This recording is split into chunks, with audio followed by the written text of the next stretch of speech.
En fait, docteur Sebag, tout ce que vous voulez nous dire rejoint la vision du jeune médecin que vous aviez, les espérances du jeune médecin que vous étiez. C'est quoi la motivation d'un médecin? Pourquoi vous devenez médecin? Pourquoi vous, vous êtes médecin? Parce que vous avez d'apporter quelque chose. Vous voulez donner un sens à votre Servir, vie. servir. Servir, mais vous voulez donner un sens à votre vie. Et c'est vrai qu'il y a beaucoup de métiers qui peuvent apporter un sens à une vie, mais c'est vrai que la médecine, vous avez un résultat immédiat. Et quand vous avez, si vous voulez, ce qui me frappe, si vous voulez, c'est que on a les moyens techniques aujourd'hui. Ils ne sont pas parfaits. Et ce qui me gêne, c'est qu'il n'y a pas accès pour tout le monde à ces moyens. Et là, c'est quelque chose qui n'est pas acceptable éthiquement, si vous voulez. Et c'est pour ça que les choses évoluent. Les choses évoluent. Et vous savez, la santé, c'est universel. Vous allez toujours avoir un accès aux populations si vous parlez de santé. Parce que ce soit que vous alliez en Papouasie-Nouvelle-Guinée, que vous allez dans des tribus en Amérique latine ou en Afrique, une mère, elle veut quoi? Elle veut quoi pour son enfant? Elle veut qu'il mange, elle veut qu'il soit éduqué si l'éducation joue un rôle important, mais elle veut surtout la santé. Donc vous êtes sur une valeur universelle, la santé. On n'a pas le droit. On n'a pas le droit. Moi, je fais beaucoup de missions humanitaires, comme on vous l'avait rappelé. Je veux dire, c'est insupportable. C'est insupportable. Vous dites, mais moi j'ai tous les antibiotiques, on les jette, les gens dans les pharmacies, il y a des surplus, puis là ils n'ont rien. Alors qu'on les a, on pourrait le faire. Et donc c'est ça, c'est parfois révoltant, mais la révolte, ça entraîne l'action. Et quand vous êtes révolté, vous agissez. Vous avez agi.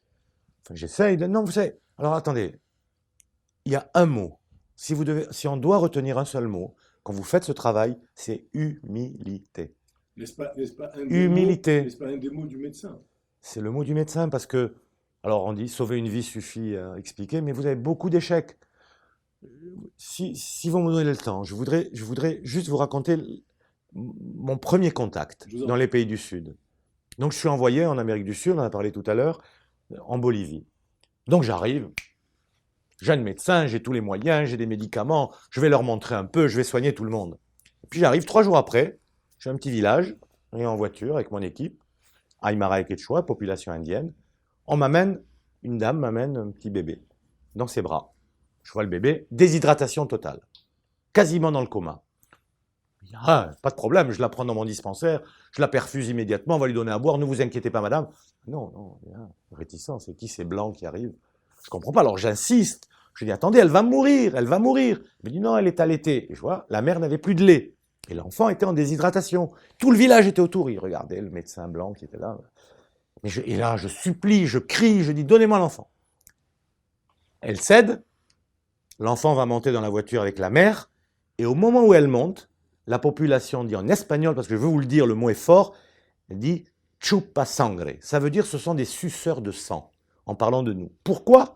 Parce qu'effectivement, on était en mission, à la fois humanitaire mais scientifique, on faisait des prélèvements pour étudier un certain nombre de paramètres biologiques. Et donc, ça veut dire quoi? Ça veut dire qu'on n'avait pas préparé ces populations, on ne leur avait pas expliqué ce qu'on venait faire.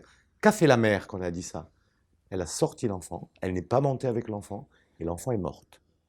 Et moi, ça a été terrible. Je suis rentré au dimanche, j'étais fou. J'ai dit, c'est pas possible. Mais j'ai appris. J'ai appris qu'on n'arrive pas comme ça en disant, je suis le plus fort, j'ai tous les médicaments.